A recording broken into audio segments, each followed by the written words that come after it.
Welcome to the meeting. This is for 26 January 2021. We go live tomorrow. That's exciting.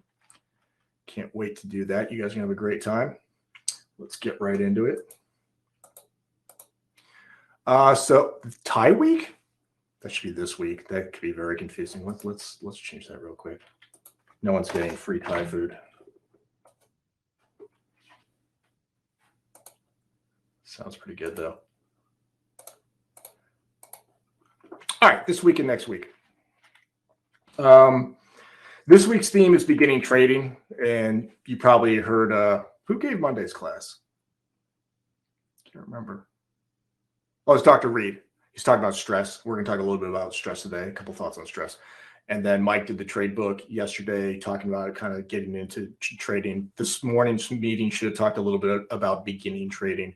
So that's kind of the theme, and it fits right with what we're doing as we begin live trading. Live trading, I say with quotation marks tomorrow. We're still in sim, but we're going to start counting the trades tomorrow. And let's check next week's schedule. So I used to make a slide with the dates on it. I don't want to do that anymore because I want to impress upon people that we actually have a calendar here. So next week, we will begin at the end of January. So we have a normal 7 p.m. Monday class. This is not Dima. We got to change the website. I think that'll be Peter. And we're going to be talking journaling, the underpinning of your trade book. So that's Monday at 7 p.m. That's the normal time. And then the very next day is the 1st of February, 5 p.m., identifying the proper trading tools for your strategy. That'll be Mike. And then we'll have the two normal meetings, 11 o'clock on Wednesday, which would be the 3rd of February, and 4:30 on Wednesday, the 3rd, which will be myself. That's us here. So just a reminder, the dashboard is the place to go for updated. It's so updated that we thought Dima was doing this class. It turns out she's not, but we'll update that tonight, and I'll go back to Peter. So just so you know, but the date's the more important thing, right? All right. Now, hopefully back to this presentation for the last time. So stop turning on this laser pointer. All right, here's our roadmap. We talked about this in our first meeting, and I don't want you guys to think of this as a week to week, I have to be doing these things, but it kind of lets you know in general where we want to be on our journey. And it does differ for some people. We had a very good question last week. I think it was from Kim asking, where should I be and what should I be doing? That differs a little bit depending on who you are. If you're brand new to trading and DAS, the way you should be spending your first days of boot camp is different than a person who knows how to use DAS and who has been trading for a while. That one of those people is going to be very technology focused. The person doesn't know how to use DAS and hasn't traded. They need to learn basic things. And the other person is going to be a bit more kind of like, hey, what strategy do I want to play? And they may even know that, so they want to start thinking about the subtleties of the strategy. But somewhere along the line, we're kind of like here, learning technology, setting up DAS, setting up hotkeys, and identifying strategies. That's about where we are. We haven't really got hardcore in the journaling. That'll come up a bit later in boot camp. All right, where should you be right now? This is a good slide for everybody, whether you're new or not new to trading in DAS, because by kind of the end here, we should all be about the same. So technology-wise, you should have a basic understanding of DAS, basic. And your hot buttons and keys, your basic ones should be ready to go. I still see questions here and there. I answered one today about like the high day break alert. I mean, I consider that a bit slightly more advanced hotkey, but your buy and sell keys, if you're going to even use hotkeys, you should just be ready to go to buy and sell. Be able to move your stop to break even, whether you do that manually or with a hotkey, but you should be able to do that basic functionality. And don't forget, we say hotkeys all the time. Everyone's always hotkey, hotkey, hotkey, hotkey. Hot buttons are just as good as hotkeys. Don't think that to be a good trader, you have to be doing it through your keyboard or a Stream Deck. That is not true. I like using the keyboard for certain portions, like really for exiting my trades. But beyond that, I use my keyboard for zooming in and out of charts and changing charts from a 1 minute to a 5 minute. And things like that. It's not really for trading. The only trading key I have is exit position 100%. So don't think you have to be using your keyboard. You can use hot buttons. That being said, the scripts that make a hot button work are the same scripts that make a hot key work. So you don't get out of jail just by saying you're using hot buttons necessarily, but it doesn't have to be through your keyboard. Oh, Kim, you're here. Said you have hotkeys messed up. I need to see a label on the hotkey. Yeah, that's a lot of people do put labels on their keyboard. I've never done that, but man, I probably should have when I started trading because I did hit the wrong key a few times. And that's another thing about buttons versus keys. Buttons give you visual confirmation that you're hitting the right thing. The keyboard doesn't necessarily, not really. Not always. Excuse me, drinking a Coke. All right, where should you be trade book wise? You should be attending the trade book meeting on Tuesdays at a minimum. They have kicked off, and you want to be attending those meetings that you almost always occur at 5:00 p.m. Eastern on Tuesday. And you probably should have started your trade book in some manner. And that by that, I mean, at a minimum, you should have downloaded the template from the website. If that's all you've done, you're in the right place right now, believe it or not. That's fine. I remember when I was in like grad school, like I would have an assignment and there'd be like something I had to download. And like sometimes the thing that got me going was like, oh, I better go download that project and just put it on my computer. And that would be the first step of like, all right, I've entered this process. So if that's all you do for right now, is just go download the template from the website under the download section, then you are on target for your trade book. And yes, Mike did give homework last night in the trade book meeting. I think I'm going to talk about that in the upcoming slide. So that's the next thing you want to do. And you want to, I can't remember the schedule. If Mike wants, I think it's like by the end of the week, not Mike, but Susan, turned it into Susan and she'll give feedback and turn it around by Saturday. Thank you, Dash. Yeah, I think Ricardo, actually, they'd rather have it by Saturday so that we don't get into a cycle where people are turning it in like on Tuesday and then the next thing comes out and it gets kind of messy. So if you can turn in what the portion is to work on by Saturday, it just works a little better. Yeah. Strategy, you should have done some serious exploration at this point. We've done a number of webinars to offer, how we trade, whether it's me or Peter or Mike. And you can check out, I think, did Eamon do one? I can't remember, but you should have, if you really don't know what you're doing, you probably should have watched all those, checked around maybe some other sources. We talked about some other sources last week about where to go find some strategies, but you should be exploring. And tomorrow we kick off, right? So you should have some idea of what you want to trade. But if that's just your initial idea and the thing you're going to start with and you have no idea if it's what you're going to keep, don't worry, that's fine. And then journaling, you should have a basic understanding of TraderView at this point. Don't forget that you should be adding me and Dima as a mentor in TraderView. And there's a TraderView video to watch. We had the link in the last meeting for that. That's on the website as well. So you can just go on the website and search TraderView, and it should pull up the TraderView meeting where you learn how to use it. Because starting tomorrow, you want to be inputting your trades into TraderView. So if you don't know how to do that, you got to go to the TraderView video, which was a meeting we held in the first boot camp, and Peter will explain how to input your data into TraderView. Angel Rose asking, who is Susan? Susan is going to be taking over for Simon. Simon took a new job, so Susan is going to be taking over Simon's position as the main trade book feedback person. You can send your trade book when you send it to Susan. You can CC me and Dima and Mike. We can all offer some feedback, but Susan, you want to make sure you're actually sending it to her because she's the main person, and she's great. Angel Rose, you're gonna love her. She's gonna do a great job.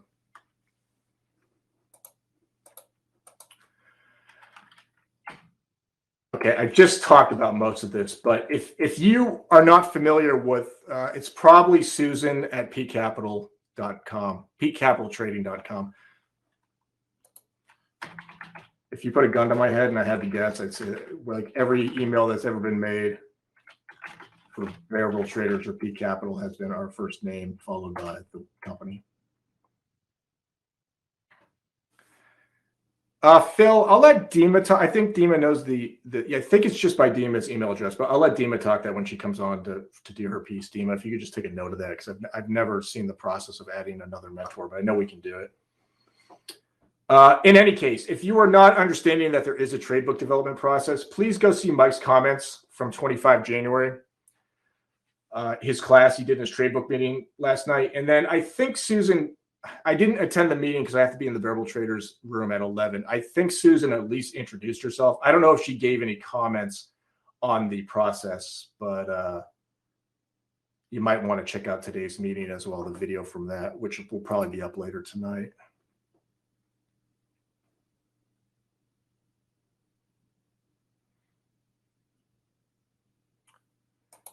Thank you, Tracy. I'm just looking at that image you uploaded. And Phil, I'm not sure what to make of that there. I've never seen this. I've never seen Trader View from your end. But in any case, today's morning meeting was recorded. Yes, Angel Rose. Unless we seriously screw up every time we gather anybody for PCT, we're recording, as we are doing right now. Okay, Dima just popped the message above. For invite to TraderView, please use Dima Marhoon at gmail.com, not BBT or PCT. It's just the way she's set up for TraderView. And thank you, Walt. There's the TraderView video link. You guys are awesome. Crushing it. Thank you very much. So I just want to talk a little bit about stress because I want to talk about two things: stress and beginning trading. They both fit in with our beginning training theme because we're going to start to feel stress here soon. But also Dr. Reed talked about it on Monday. And I thought if you didn't watch that presentation, he says some really smart things. I mean, that guy has been trading for over 2 decades, close to, it might be coming up on 3 decades of trading, and something like 26 years or 27 years of helping other traders as a psychologist. Think about that. Like, you just can't compete with that kind of experience.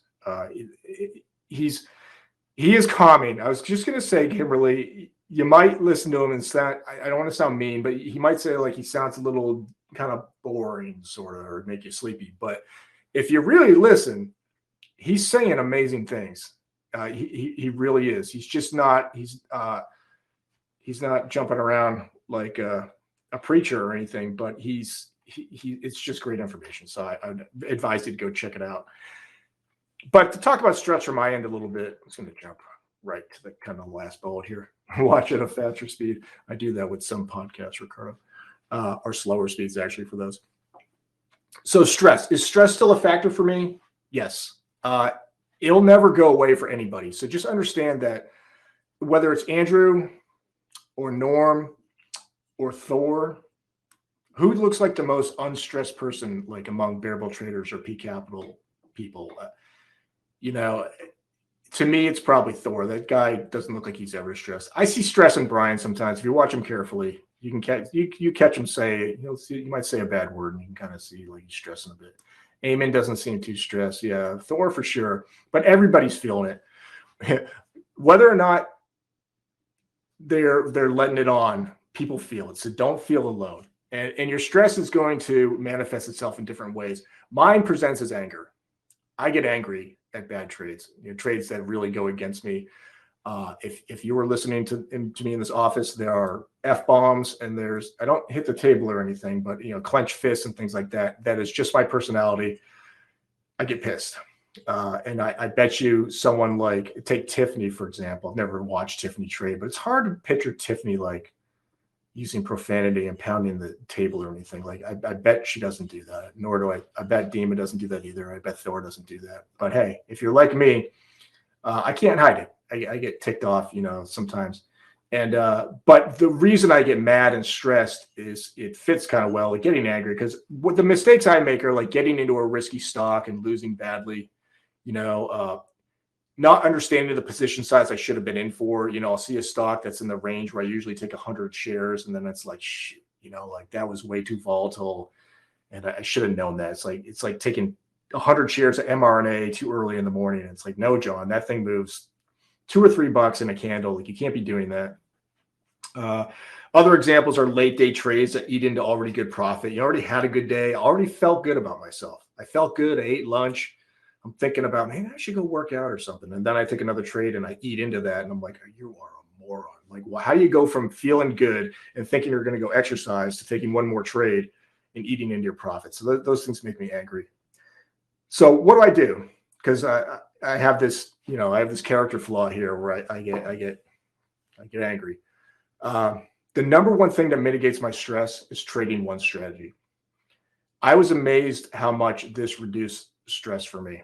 And a lot of people think it increases stress because when you don't have your chance available, that's how they start to feel stressed for me. Like, John, you're not going to find a trade all day. Like, oh no. And I'm like, hey, I'm not going to lose any money either. Like, it's okay. Like I really like looking for my setup and waiting for it to happen and seeing if it's going to present itself. And like today was another example. Like early on, there were lots of chances and then they all kind of faded. But if I had waited, I could have taken a trade on mRNA. Was it mRNA? No, it was NVIDIA. No, wait, no, it was mRNA. That was one of those. I don't know. But if I had waited, it would have came and presented itself. But while I'm waiting for those things to set up, I'm not stressed. Other people calling out their strategies and the things that they want to trade don't stress me out anymore. When I made the decision to singularly focus on one thing, it really took a lot of other things that might potentially put stress on my shoulders and then made them all go away. Because a lot of what did stress me out too, beyond these things when I was beginning trading was taking too many other ideas from other people. And when those ideas don't work, it would make me feel very foolish because I would just say, like, why did I do what Eamon was doing when I don't really know what Eamon is doing or Thor or whoever, or Andrew, whoever I was trying to like copy an idea from in the past.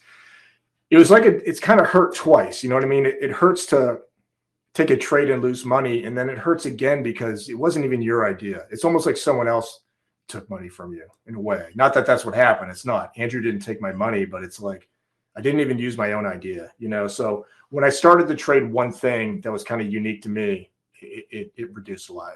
I think I feel like I'm beating a dead horse on this issue. And honestly, I don't trade the afternoon as much anymore, and that really helps. I kind of get what I can get in the first hour and a half, couple hours, and then usually the best opportunities are gone at that point unless there's a giant change in market dynamics. And so I don't stare at the computer for as many hours as I used to, and that helps as well. All right, Dima, you out there? Yes.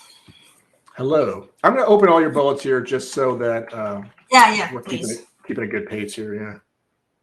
Sounds good. Yes, guys, just to explain, I guess my trader view when I was with PCT was set up under my personal email, which is normally what happens with you as well. But when I got hired, I kept the same trader view. So if you send it to the BBT or the PCT email, I get an error and it doesn't work. So that's what we figured out from last bootcamp. All right, so this morning, if you were at the morning meeting, I talked about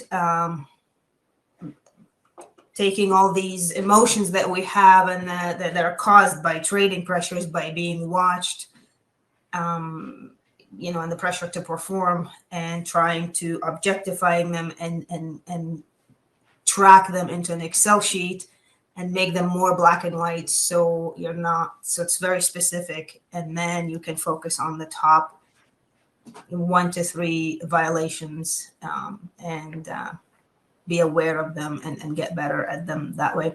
This afternoon, I just thought I can talk about some practical ways to manage that pressure and just distract yourself really from the things that are caused by the pressure.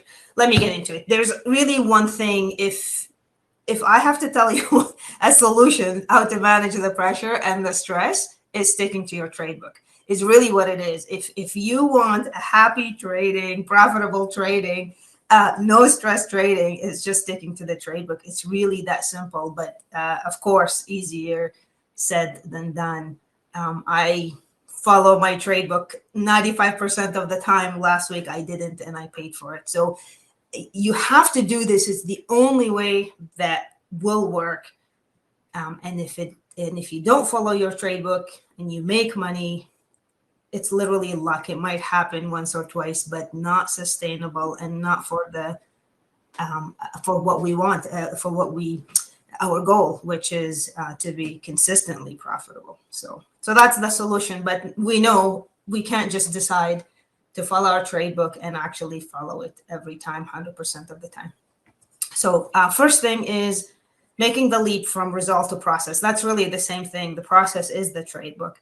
So it's a mindset that changes, right? And when it comes to changing your mind, it's a practice. And we talked about this morning as well, that when I did I like the 5-minute ORB to start with. And when I first started trading it, it was like failure after failure after failure. And then one day it worked. It was a thoughtful trade with all the criteria and things, like I was able to see the pattern. So I was really excited that first time. And then the second time and third time it failed again. So it was a matter of like, okay, being successful at it once a week, and then twice a week, 3 times a week, and then once a day. Or so it's just about practice and repeating, and you're gonna fail, then you're gonna succeed, then fail, then succeed. And the idea is to practice long enough that you're just gonna succeed more often than fail, because we know that no one has 100% success rate. The second item is treat mistakes as data points. That's really, I think that's what kept me busy first year as I was losing consistently every month, is I just got really busy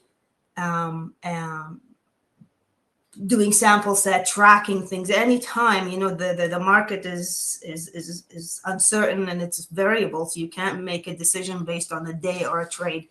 You have to do a sample set. So every time I had a question, I would create a sample set, and you treat it as a data point. When you don't follow your criteria, it's not bad or good. It's not you should or shouldn't have. Just put the data there. I have 5 criteria. Did I meet 5 criteria or I didn't? And that's it. And you just put a tick. So don't give yourself a hard time, especially when you're a new trader. You don't even know what you're capable of. So you just put what you did, and what the criteria you followed, criteria you didn't follow, results that happened because of that. And then you're analyzing and making decisions based on that. And it's black and white, it's objective. So that will keep you busy and distract you from, if you have a red trade, but then that information about the trade will help you become a better trader. I'm big on feelings and recognizing feelings. So the next point is track feelings after each trade and why. So I think next week, maybe I'm going to share my checklist that I have, that I do every morning. And in the corner of that checklist, I have what I feel and why. And what that does is interrupts a little interruption between trade to trade. So your second trade is not affected by the result of the first trade. It's also important to do this at the end of the day in your journal, so your red or green day is not affecting the next day. So that just brings awareness, and you're sort of anticipating that pressure or the stress or whatever it is. If you're feeling good, and then you're having a streak of green days, then it might affect you the next day feeling, too confident. And if you have a streak of red days, then you might go into the day feeling not confident at all. So I find just sort of writing just something simple of what it is you're feeling and why interrupt that cycle. It's actually something that's really that you can do in your personal life, because we know a lot of times we're having a bad day and we take it out on somebody else, usually people we love. So if you, in between events, if you can use that little exercise, what you're feeling and why, generally brings awareness to it and interrupts that cycle, so you're not making it affect the next event in your life.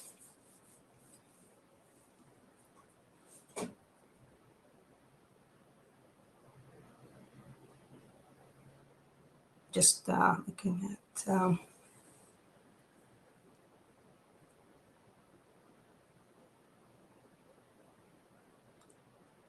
Angel Rose, just send me an email if you don't mind, because when I went to TraderView, there's a part that I can send the invite as well.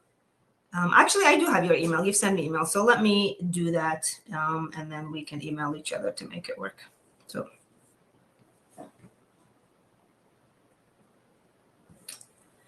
The next point is uncertainty versus controllable things. So as we all know, part of the stress is that it's very hard for our minds to manage uncertainty. And the market is all, variable, and you can't make a decision. You're trading against people, not anything predictable, right? So another thing that helps with that stress is to try to be able to control other things, to have that certainty in other things. So for me, I have a night routine. I go to bed every day at 9 and I wake up at 5. And before between 8 and 9, I have, walk my dogs, do just certain things I do. And that gives me a sense of, control when I go to bed at a certain time. And then the morning as well. I have a very, very rigid morning routine.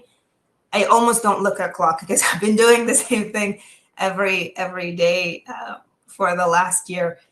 That I know by the time I grab my coffee and come sit on my desk, it's usually 5 minutes before the pre-market show. And other things to do, I journal every day the same way and at the same time. After I'm done trading, I journal, I meditate sort of to close the whole cycle, take my dog for a walk again.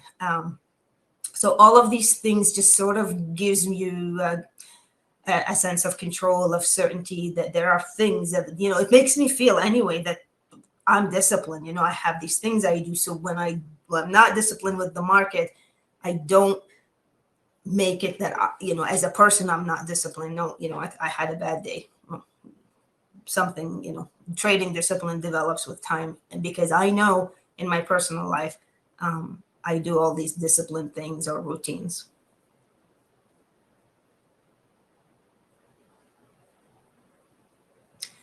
Ricardo, so I did, after every trade, I did do that.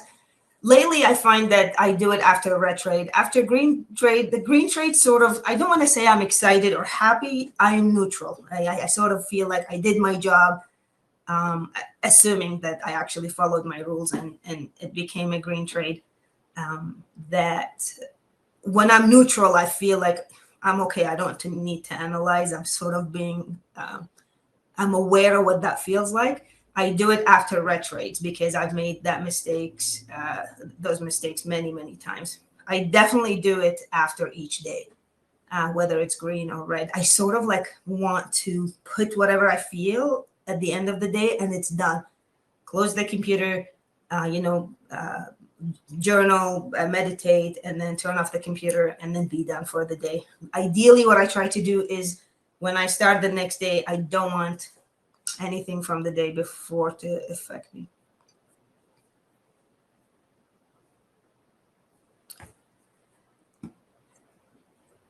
And the second point is get busy tracking different things. Not only that something that will distract you from red day or bad day or anything, it actually is very helpful. Tracking things and refine your data and make decisions based on that data and dissecting all the components is exactly what you need to do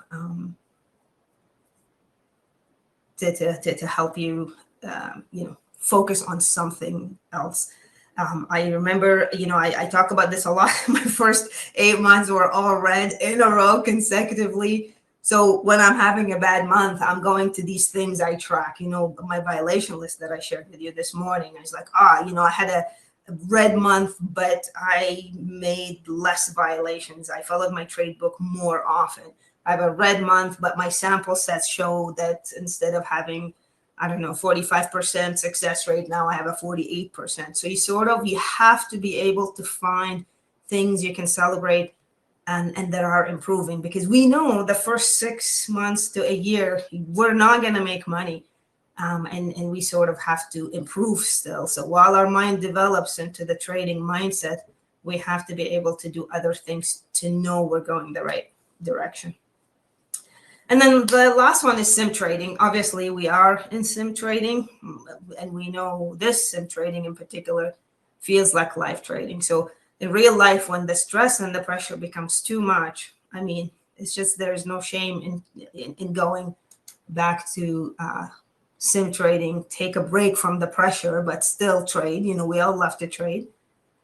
And in this case, for PCT, just ask for help. We're all here for you. We've all gone through the same experience, so you're not alone, like John said. And one final point I wrote here that's not in the slide, that this is from the last meditation class we had. And I don't want to talk about meditation, but when we're being taught by these people who are experts on meditating, the idea of meditation is to clear your mind, right? And not think. But none of them says don't think, because they know how difficult and almost impossible that is. They tell us to focus on our breathing and focus on, body scan, stuff like that.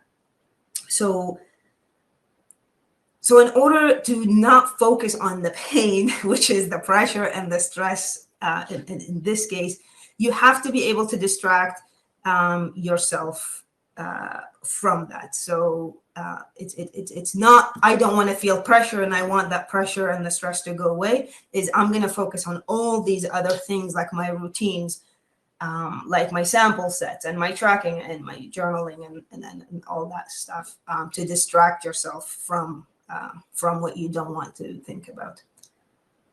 So that's it for me. Just really, it's all at this point about data and collecting information and refining it and doing your best and being kind to yourself, because this is very, very normal.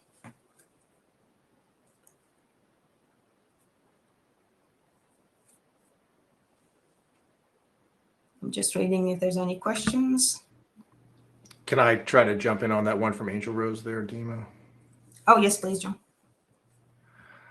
So Angel Rose, a lot of people are doing what you're saying you're doing. She's saying feels a bit overwhelmed, 24/7 involved in trading style, either reading or rereading technical trading books, practicing sim, learning new stuff, yada, yada, yada. It's becoming draining and not fun. I think Angel Rose, this gets back to the idea of take a very simple idea, start with a very simple idea and trade a very simple idea.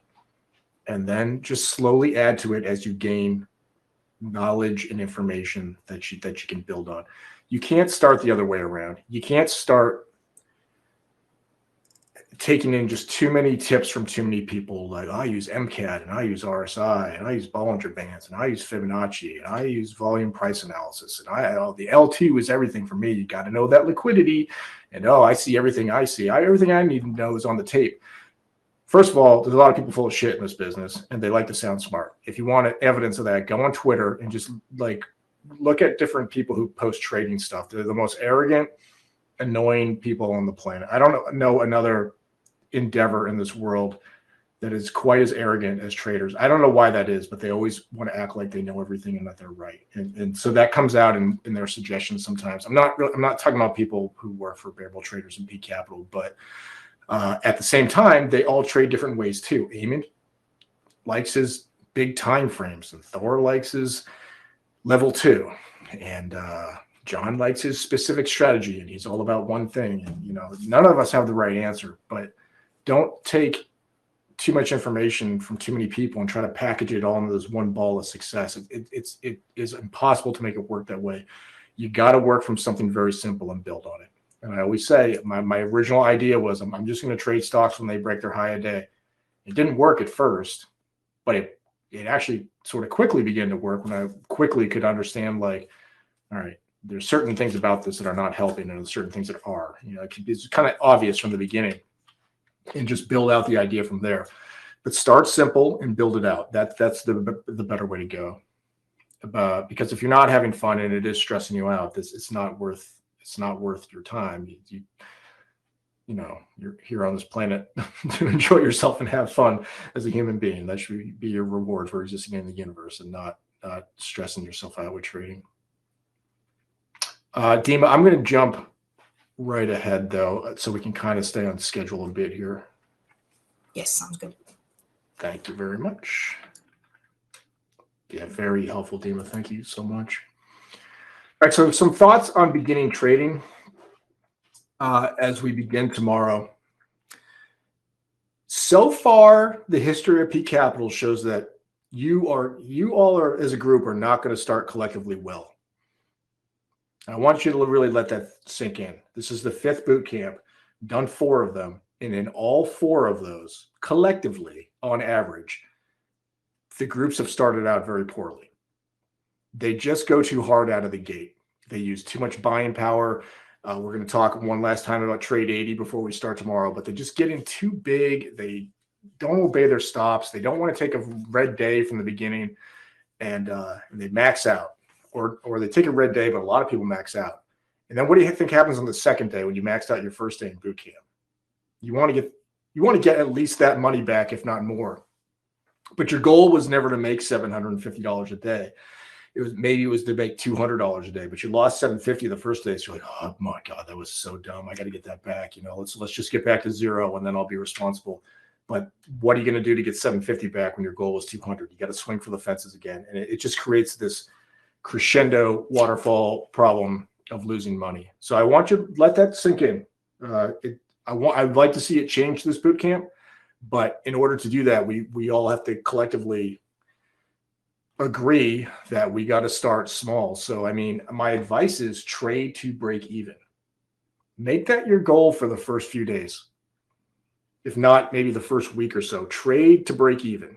Don't even worry about making money. You just protect that capital. Obey your stops.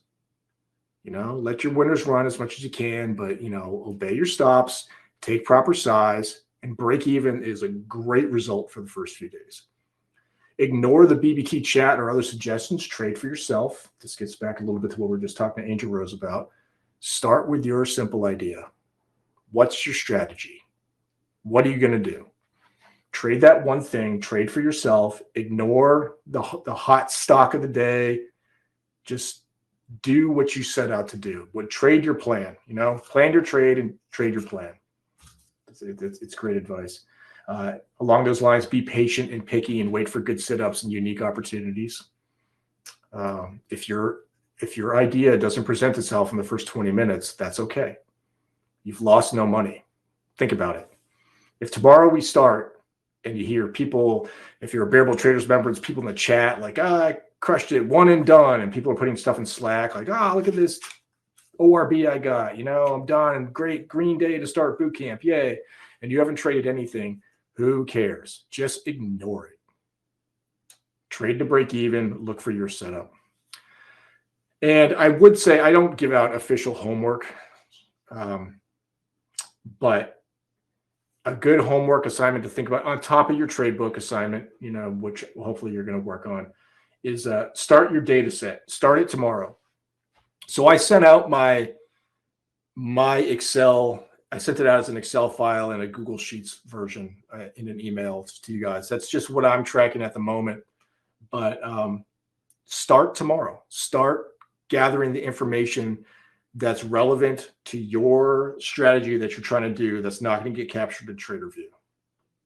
And just start building out that data set. That data set's going to change. If you do this exercise, and it will pay off, that data set will change over time.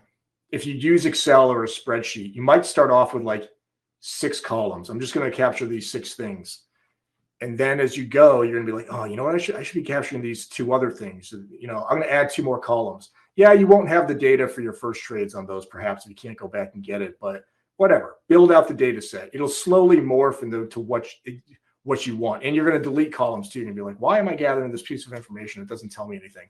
But start that tomorrow. Don't let that opportunity slide. Don't get a month into this and be like, I should do that data set thing that John and Dima always talk about.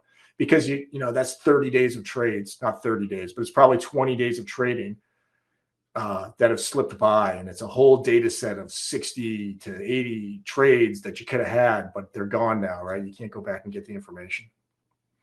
There you go. Dash started with 3 columns in a spreadsheet, and now he's at 12. And he needs to delete a few because he's getting more than he has to. He's seeing variables or information he's collecting that he's like, this isn't really helping me.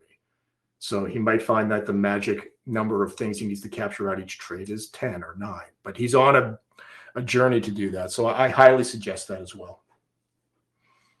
But let me just reiterate.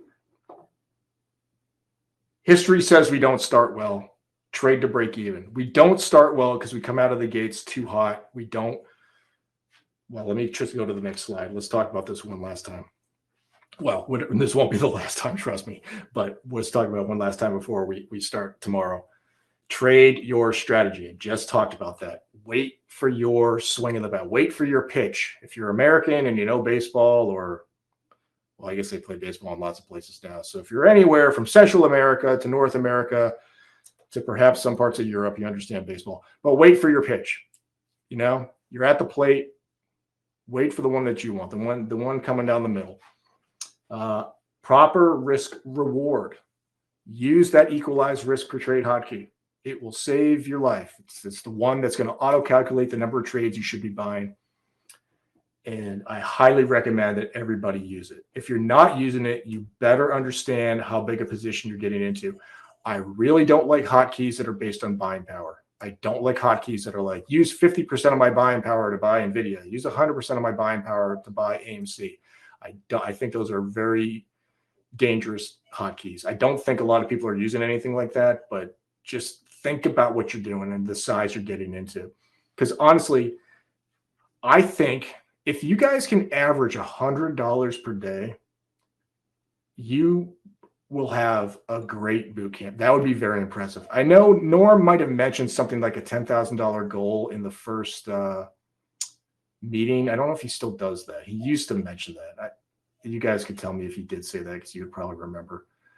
But if you wanted to achieve that starting tomorrow, you'd have to average, I think, around $180 a day. You don't have to. Try to average $100 a day. Just reading some comments here. That would be a great goal. $100 of $100,000 is 1/10%. It's not a big amount of money for a $100,000 account, but it'd be a great goal to aim for. Trust me. You guys don't need to be showing us some amazing. You don't have to double your money or even come up with some 50 or 30% return. Just show us you can average $100 a day in a rather consistent manner. And that's an amazing outcome. Always obey your stop. Always. Just don't move it. I'm telling you, you will dig yourself into a hole that's going to screw you up for days. And it potentially will put you in a very bad, I'm hitting the table gently. It puts you into a bad psychological place that it's very hard to dig out of. Don't overtrade. It goes back to trade your strategy. But even if you're trading your strategy, I had a lot of high a day alerts go off today. A lot. I ended up taking 6 trades. I must have had 20 alerts go off. So I let a lot of them go. Sometimes I was in another trade I was working on and stop wasn't to break even. And I just had to say, hey, forget it. I'm just going to let this thing go while I work out this trade I'm in. Other times it just didn't set up well. They didn't look that good. And endlessly refine. We just talked about this. If you're going to endlessly refine with data, start tomorrow. Why not start this process tomorrow? Start that spreadsheet. I don't care if it's 2 columns, whatever the hell it is. But if you even create a spreadsheet and you start to gather information, you're going to want more. That's the interesting thing about gathering information. It makes you want more. You'll get to the point where like you want too much and you're like, God, this is, I'm killing myself, so it'll help you refine, like, all right, like we're just talking about with Dash, like he's collecting 12, but he's probably collecting too many. You'll go through that process of going from collecting a few columns to much, much more, and then shrinking back down. I'm doing all these hand and arm movements and being very dramatic. We don't have a camera on. It's very amusing. And just remember, 80% of trading is mental, right? It's just like Angel Rose is there killing herself. And I don't blame you. We've all been there, Angel Rose. We've all done this, but you know, she's feeling the like, you know, I'm overwhelmed with technical knowledge of trading, but you think about all that time you're putting into that technical stuff, Angel Rose, that's 20% of the game. So D Miles, that's the joke, right? 80% is mental and the other 50% is technical. I really don't believe it's true though. I get the joke, but I really believe it's 80% is mental and like the other, it's not an equal amount of technical. It's just not. It's you gotta do these things that are mental. Trade what you're supposed to be trading. Don't get in too big. Keep that stop in place, and you're getting at that 80% of the mental game.